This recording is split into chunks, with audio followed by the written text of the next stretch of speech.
د لوی خدای جل جلاله په نامه ګرانو هیوادوالو سلامونه، نیکې هیلې او پیرزوینې مې ومنئ.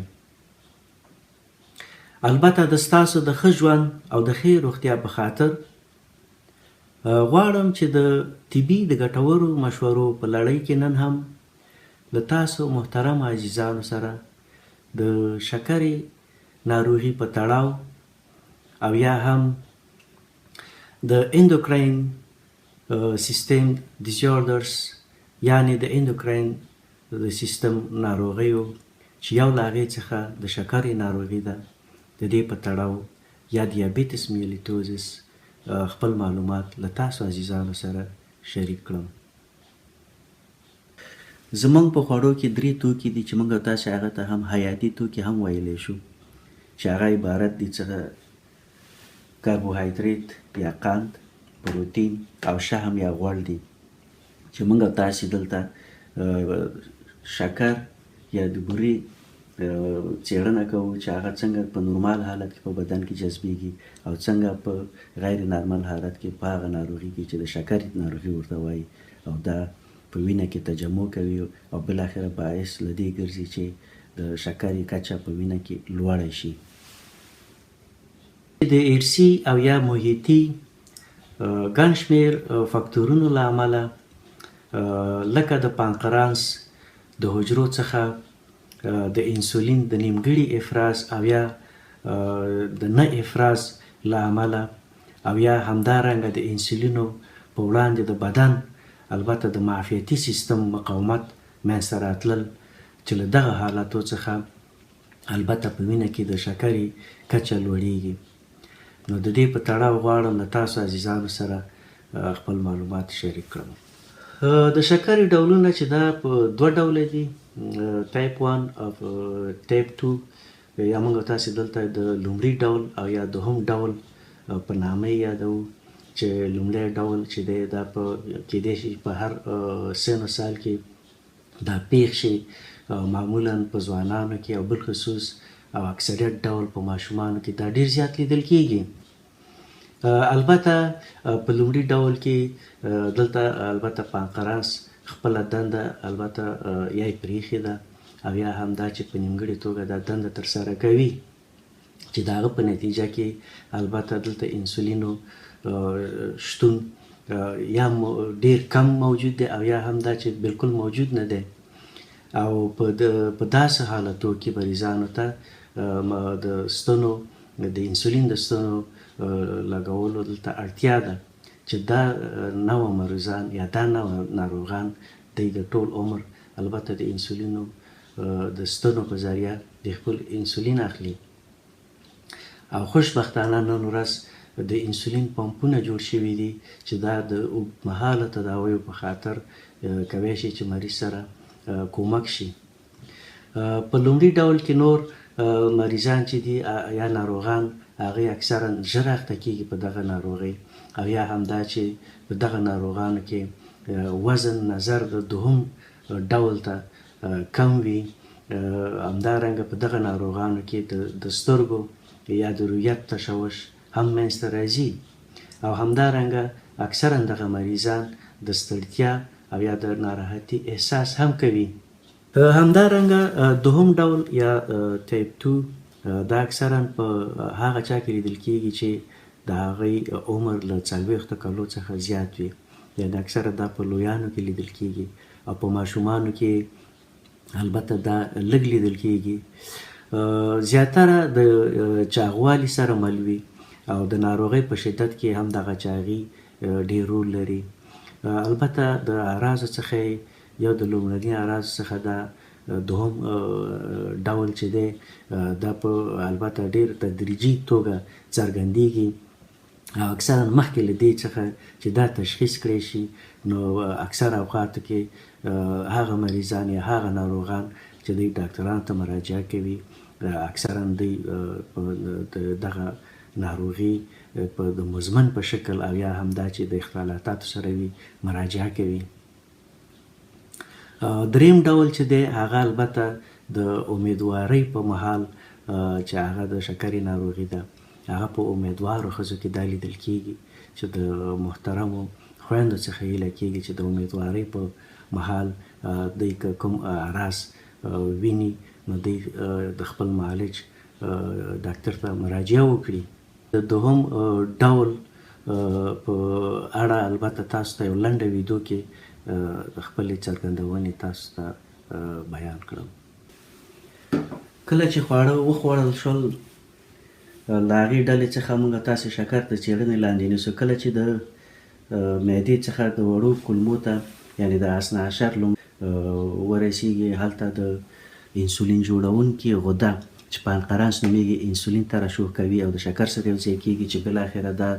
د بدن د ټولو حجراتو ته البته انسولین لکه د یو کلي په شکل عمل کوي او دغه ریسپتور خلاصیږي او شکر داخل د حجرې ته کېږي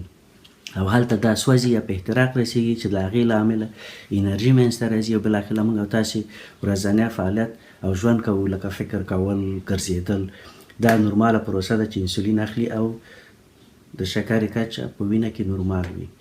او کله د ناروغۍ په حالت کې چې د شکرې مریضي وي په هغه صورت کې د دغې غدې چې د پانقراس غده ده د نه افرازولو د انسولین او یا دا چې په نیمګړې توګه انسولین افرازوي دا د دې لامل ګرځي چې انسولین نشي کولی چې دغه ریسپتور په ذریعه شکر د حجرې ته داخل کړي او دا له دې عامل ګرځي چې شکر په وینه کې تجمع وکړي. کله چې شکر تجمع وکړه هماغه ده چې د وینې سویه کې شکر لوړېږي. راتلونکي عواقب، پایلې یا اختلالات که چیرې شکر په عمومي توګه دا په وینه کې کنټرول کړی نشي، دا د دې سبب ګرځي چې په عمومي ډول زموږ او ستاسې په بدن کې د لویو او د وړو رګونو یعنې د لویو او د وړو شرايینو هغې ته په هغې په داخل کې ضرر ورسوي چې البته دا اختلالات په دوه ډول دي چې یو په ناڅاپي ډول دي او یو په تدریجي مزمن ډول دي. په هر ډول یا ناڅاپي ډول کې په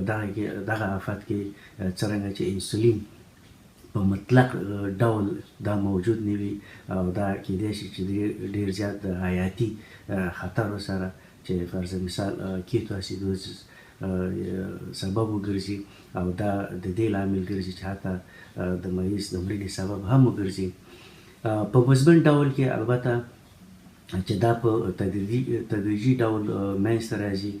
غواړم چې تاسو ته په دغه لنډه ویډیو کې د دې څرګندونې وکړم. البته څرنګه چې ما مخکې تاسو ته هم عرض کړه چې په دوهم شکل کې په دوهم ډول کې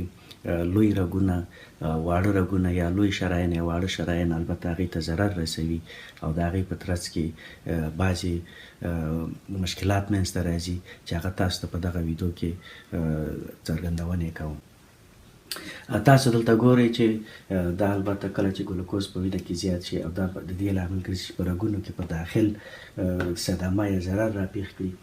چې دلته بعضو حالتو کې پلک تشکیلیږي چې دا پلک هم په نامه د ارتیروسکلروزس هم یادیږي چې دغه لوی شرايین البته بیا په د دې بندش لامل ګرځي چې په هغې په د زړه د حملې یا د زړه حجرات د مړینو سبب ګرځي او همدارنګه د عصبي یا د منځته هم راوړي سکتې مغزي په نامه یادیږي او همدارنګه په واړه شرايینو کې چې دا د دې لامل ګرځي چې په واړه شرايینو کې چېرته دا په سترګه کې وي البته د ریټینوپاتي یا د سترګو تشوش او که چېرته په ګردو پښتورګي وي په نامه د نفروپاتي او که چېرته دا په عصبي رشتو کې په نامه د نیوروپاتي په نامه باندې دا یادیږي. یو له هغې له امله په خپو کې ټپونه یا زخمونه منځته راتللي چې په محیطي اعصابو کې د هغې له تخریش له امله یا د صدمو له ضرره چې حتی د هغو له وجې کېدای شي چې قطع یا امپوتي شي. او همدارنګه په ښځو کې هم دا اختلالات په هغه وخت کې چې د حاملګۍ په مهال هم لیدل کېږي چې دا باعث د دې ګرځي چې د ماشوم د وزن زیاتوالي سبب او یا هم د مړینې سبب وګرځي مخکې له دې چې تولد شي. نو د ګرانو خویندو څخه هیله ده چې البته د حاملګۍ په مهال په 40 یا په 26 هفته خپل د شکرې د ناروغۍ د کچې د اندازې په خاطر ډاکتر ته مراجعه وکړي او دا به ډېر یو ارزښتمن ګام وي. اعراض علایم او نښې نښانې البته مهم درې ټکي چې هغه یو پولیډیپسیا ده چې د زیاتې تندې احساس، دغه مریضان تږي وي او ډېرې زیاتې اوبه څښي. د ولږې احساس یا پولیفاژیا ده چې د احساس د ولږې کوي او ډېره ډوډۍ خوري او په همدغه عامل دی چې باعث د چاغۍ هم ګرځي. پولیو چې دغه مریضان البته زیات ادرار کوي یا تشې بولې تشې امتیازي او په مکرر ډول دوی تشناب ته ځي او ډېر ادرار لامل. په عمومي ډول البته د ناروغانو کې سردردي لیدل کېږي، ستړتیا لیدل کېږي او همدارنګه د لید خړپړتیا یا د رویت تشوش دا پکې لیدل کېږي او د بدن د پوټکي وچوالی سره د خارښت هم لیدل کېږي. او په بعضو ناروغانو کې فنګسي امراض او د بولي د لارو انتانات هم لیدل شوي دي. یو له مهمو اعراضو څخه البته د شپې لخوا د خپو سوځېدنه یا ستنې کېدل او کله کله هم حتی د بې حسۍ احساس هم کوي. راغلو تداوۍ ته د دې مخنیوي البته په لومړي ټیپ کې یا په لومړي ډول ناروغي کې چون دلته انسولین موجود نه دي نو مریضان دی په دوامداره توګه د انسولین ستنې څخه استفاده کوي، انسولین په شکل د زرقي دی اخلي. په دوهم ډول کې البته دا خپله د ناروغ پورې ارتباط لري چې په دی کولی شي چې لومړی بدون د درملنې څخه البته دی مجادله او مبارزه وکړي او د خپل د شکرې کچه په وینه کې دی کنټرول کړي. دا څنګه کېدای شي؟ البته دی په لومړي قدم کې منظم فزیکي فعالیتونه یا تمرینونه لکه سپورت، ورزش، همدارنګه ګرځېدنه، پلي قدم اخیستل. البته زما سپارښتنه دا ده که چیرې موږ او تاسې په خپل ورځني ژوند کې حد اقل د نیم ساعت نه اضافه تر په پلي وګرځو نو دا به ډېر زیات ګټور واقع شي. بل مهم ټکی چې دی هغه زموږ او ستاسې خواړه دي او که چیرې موږ او تاسې د حیواني غوړو څخه لکه د پسه واز دی، د پسه غوښې، نور حیواني شهم دا په خپل ورځني ژوند خوړو کې د دې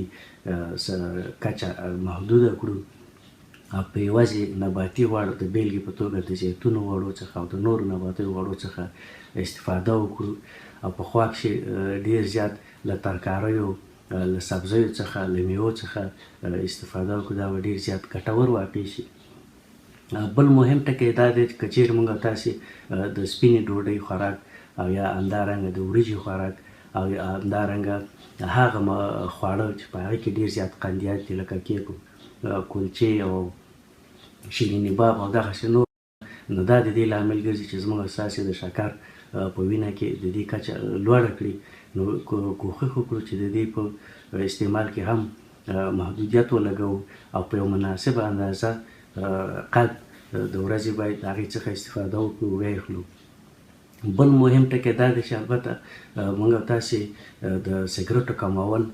نو هغې باید خپل د سګرټو له عمل څخه کوښښ وکړي چې ترک یې کړي یا یې پرېږدي. بل مهم ټکی د وزن کمول دي. که چیرې موږ او تاسې په منظم ډول ورزش یا سپورت وکړو یا دغه ګرځېدنې وکړو، پلي وګرځو البته او په خوا کې ورسره خواړه صحي خواړه وکړو، دا په خپله د دې لامل ګرځي چې زموږ او ستاسې وزن کم شي. بل مهم ټکی دلته دا دی چې هغه تشویش یا روحي بوجونه دي یا سترس دی. که چېرته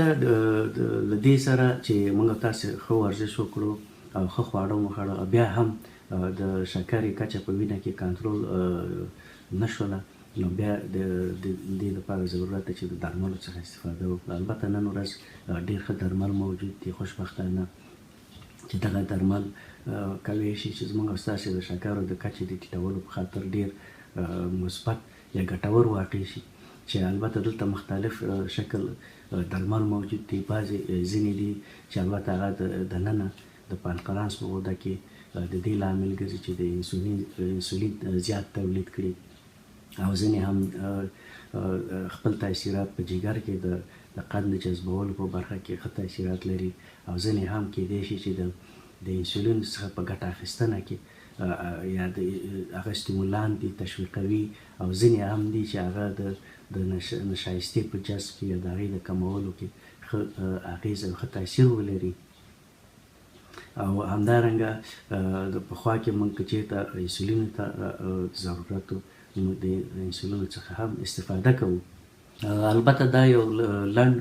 د شکرې د ناروغۍ په هکله یو مطلب چې ډېر په ساده ټکو یا الفاظو، البته دا د ستاسې د ښه ژوند او همدارنګه د ښې روغتیا او همدارنګه د عامه د پوهاوي په خاطر ما چمتو کړی و. نو هیله من یم چې تاسې هېوادوال له دې څخه په خپل ورځني ژوند کې البته یو مفید یا مثبت برداشت ترېنه پورته کړئ. د ستاسې د ښه ژوند، روغتیا او د دایمي صلحې په امید الله جل جلاله مو تل خوښ، خوشحاله او روغ جوړ لره. وسلام.